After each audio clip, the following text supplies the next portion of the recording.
As recorded in new orthophonic, high-fidelity sound by Charles Munch and the Boston Symphony Orchestra, Tchaikovsky's Romeo and Juliet plays about 19 minutes. Its production required the varied skills and talents of some 375 people and some 3,000 man-hours of work. Let's see how some of those hours were spent to bring you the music you want when you want it. First stop, Symphony Hall, Boston, Massachusetts.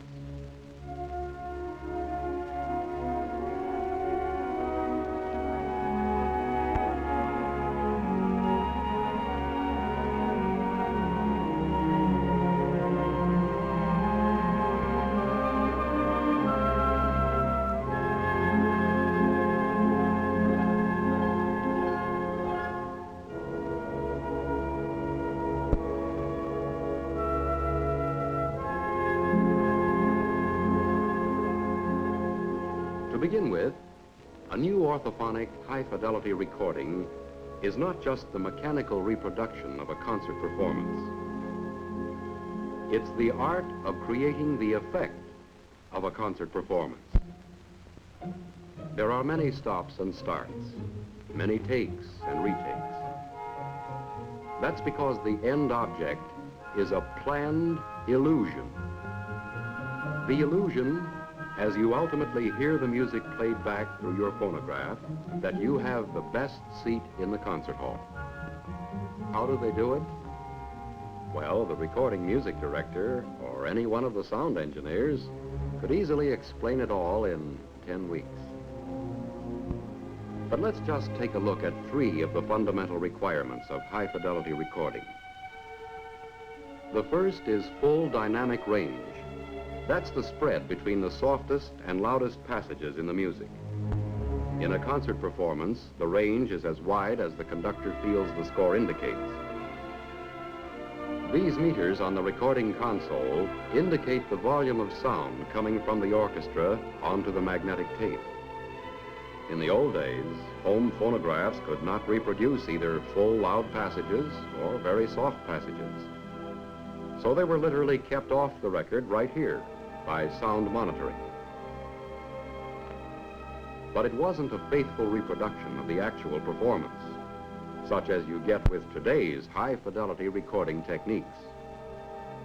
Today, as it should be, the conductor and his musicians control all of the dynamics, including all of the natural shadings, just as they do in a concert. And after the recording begins, the engineer never touches the controls. The full dynamic power of the orchestra is faithfully transferred to the recording tape. The second requirement is somewhat similar, achieving natural balance between all instruments and sections of the orchestra. This can only be achieved by precise microphone placement, and this varies amazingly with the music, the particular artists, the hall itself, even climatic conditions. It is never the same from one recording session to another. Again, an easy solution might be found here by the arbitrary placement and control of many microphones. But again, it wouldn't be natural or faithful reproduction. Today, the engineers record the orchestra as a complete unit.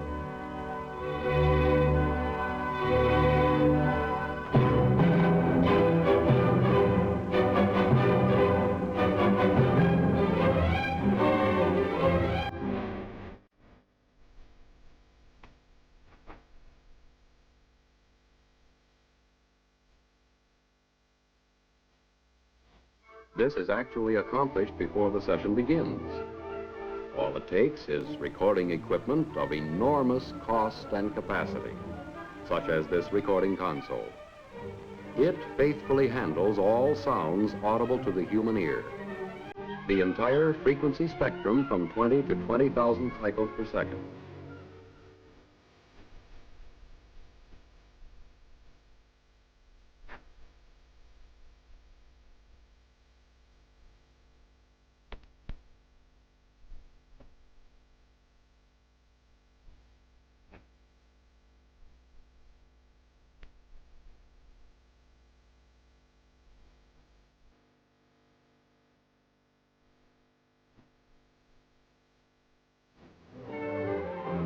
other high-fidelity requirements, such as presence, definition, clarity.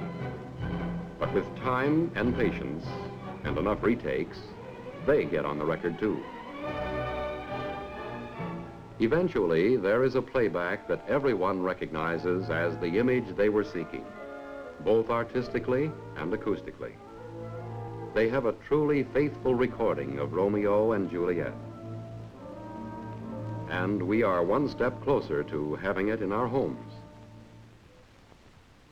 Next stop, New York City, and the precise engineering business of transferring the recorded sound from tape to a disc called the lacquer master. This disc is the grandfather of the records to come later. Let's look at the steps in the cutting of our lacquer master. Most of the sound factors are already known. The speed of the tape in recording, its playing time, and the sound level required. These factors must be considered for both 45 RPM and long play lacquer masters. A special lacquer master disc is closely inspected. For the 12-inch long play record, the master is 16 inches in diameter. For 45 extended play records, the master is 12 inches in diameter. In both cases, the extra width allows plenty of working room in cutting. Besides a spindle for centering, the turntable has a number of holes. Through these holes, air suction holds the lacquer disc down tightly, so it is perfectly flat on the turntable. The playing time of the music determines the number of grooves per inch that will be cut into the record. The sound dynamics of the music determine how far apart the grooves must be. Loud passages need more space between grooves. Soft passages need less. The cutting machine automatically spaces the music grooves according to the sound signal it's receiving. Now, a test cut to determine the groove width. The groove width must be exact, so exact that it is carefully checked through a microscope. Everything's set, and a coarse pitch lead-in groove is cut to the music area. The tape machine is started, and exactly 1.5 turns before the music begins, the cutting head automatically changes from the lead-in groove to fine pitch music grooves. The cutting stylus is a minute piece of sapphire, perfectly ground and electrically heated, so there is virtually no resistance as it cuts into the smooth lacquer. During the cutting operation, a constant watch is kept on the groove width to make sure it never varies from the prescribed setting. It all sounds so simple when you're just skimming the surface. Actually, of course, it's a painstaking and delicate operation. But in time, you have a perfect lacquer master. The original tape goes into the vault for safekeeping, to take its place forever alongside many other priceless performances by the world's greatest artists. All the artistry of the Romeo and Juliet performance is being carefully preserved. And we're another step closer to having that performance in our own living rooms. Next stop, Indianapolis, Indiana. One of 3 processing plants to which our lacquer master might go. We start in production control. Here, every lacquer master is assigned a shadow, a special business machine card. From now on, this card can lead you straight to our particular recording, no matter where it might be in processing. The processing is identical for long play and 45 RPM records. First, the grooves in the lacquer master are carefully rechecked through a microscope. They have to be perfect. Now we proceed to make metal copies from the lacquer master. The first step, silvering. This takes precisely 2 minutes and 40 seconds. And the lacquer master comes out with a new face. Now, by patient electroplating, we add a series of metallic deposits, one behind the other. First, a fine-grained deposit of nickel. This makes smooth-walled grooves and a quieter surface. Next, a thin deposit of copper over the nickel. A nice, smooth salmon pink. Now, a whirling bath in another tank. A much heavier buildup of copper. We'll see why in a moment.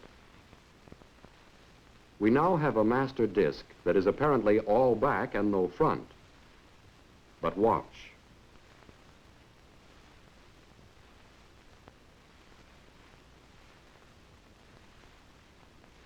Now we have two fronts and two masters. The original lacquer master is on the left. A new silver-faced master is on the right. But this is the point where most people long for a road map. Let's make one. We started with the lacquer master. To the face of it, we added first silver, then nickel, then copper, and finally, a lot more copper. Then we separate the lacquer from the metal. Now we have both our original lacquer master and a new silver-faced or metal master. The grooves in the lacquer master make it a positive. It can be played. The matching ridges on the metal master make it a negative. It cannot be played. We continue work with the metal master, repeating the gradual metal buildup to make another part. Then, another separation. The metal master is at the left, and the new part, called a mold, is at the right. We have progressed from the original positive to a negative to another positive. The metal master normally goes back immediately to build up another mold, but that depends on the next important step. The mold can be played, so it is promptly readied for a sound test. The mold is thoroughly cleaned to prevent damage in the test play.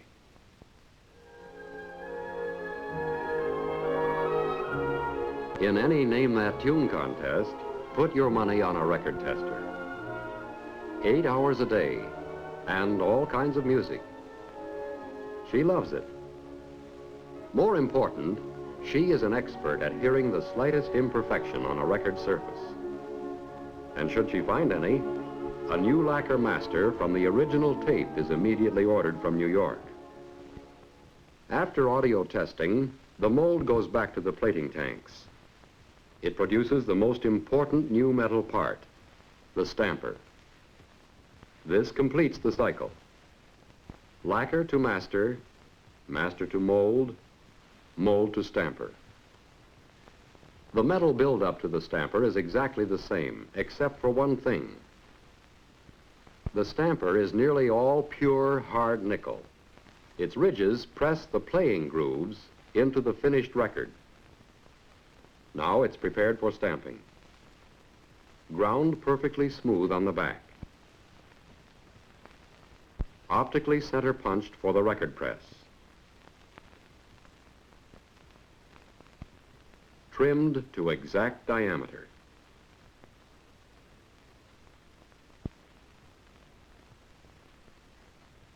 And coined, given a formed edge to grasp the stamping die securely.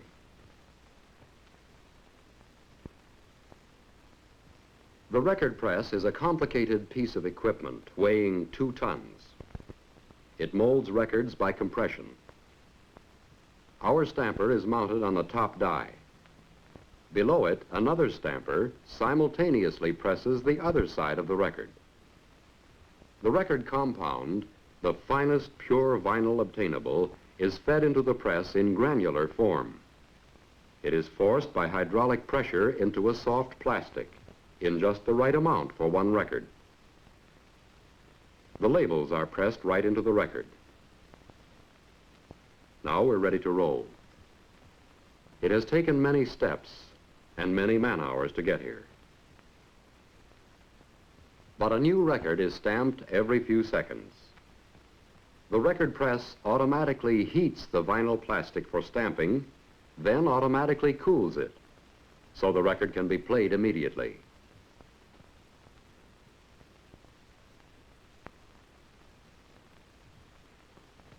And here's the first long play copy of Romeo and Juliet. A collector's item? No. The first pressing is always carefully inspected for everything from the correct serial number to perfect centering. Then, still another playback test. And finally, the pressing of the Romeo and Juliet gets going in earnest.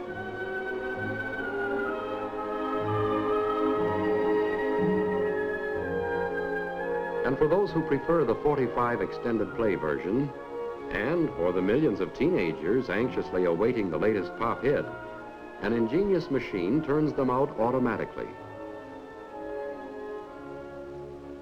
It places its own labels, feeds itself the vinyl compound, removes its own records, and stacks them already trimmed. And for the fast-growing legions of tape enthusiasts, equally ingenious machines turn out duplicate copies at 4 times the playback speed to save time, and backwards to save rewinding. And no matter what your taste or preference in music, in the packaging area you discover unlimited variety, the finest in sound and performance. Children's albums,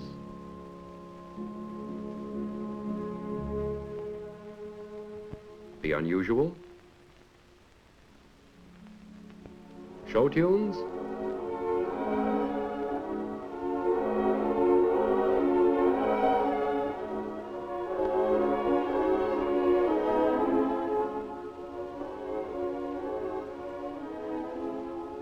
or country music, pop hits and jazz classics,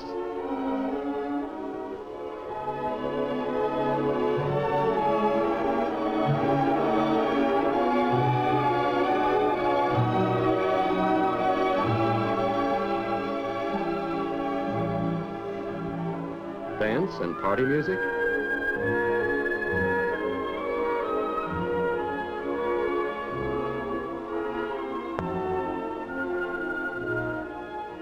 mood music,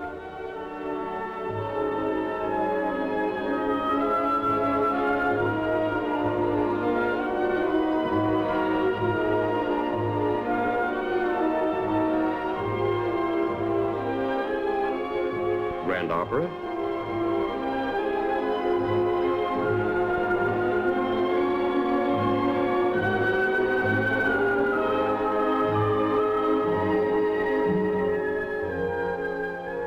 vocal or instrumental solos, symphonic or other classical masterpieces. The world's greatest artists are at your service.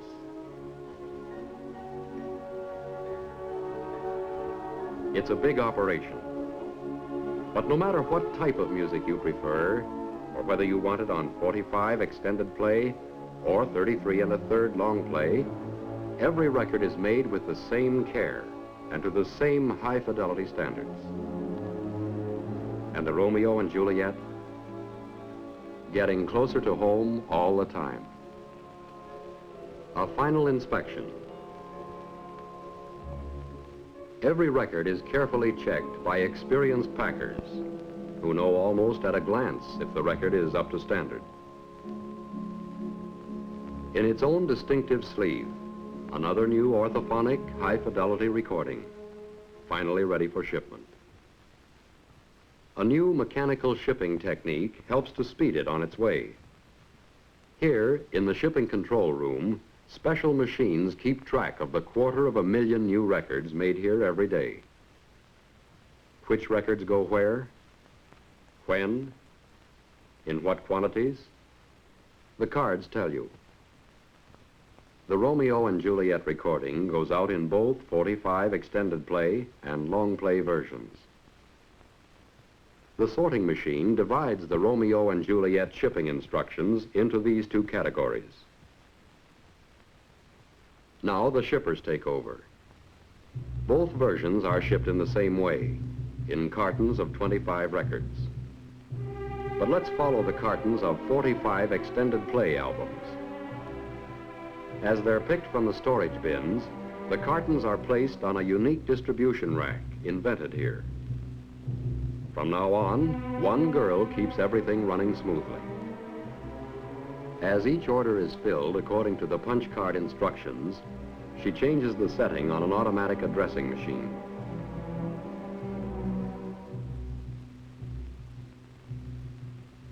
And the equipment does the rest.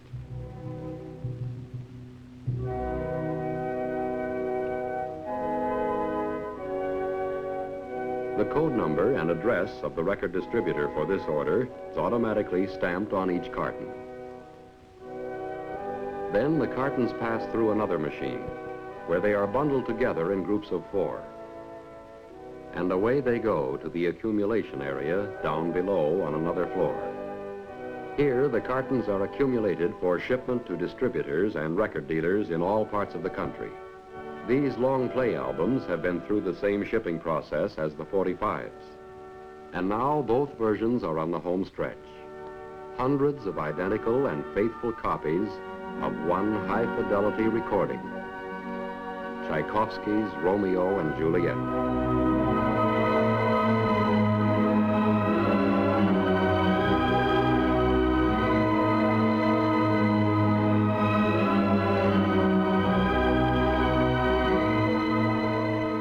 Tchaikovsky's Romeo and Juliet. It's traveled a long way for an illusion.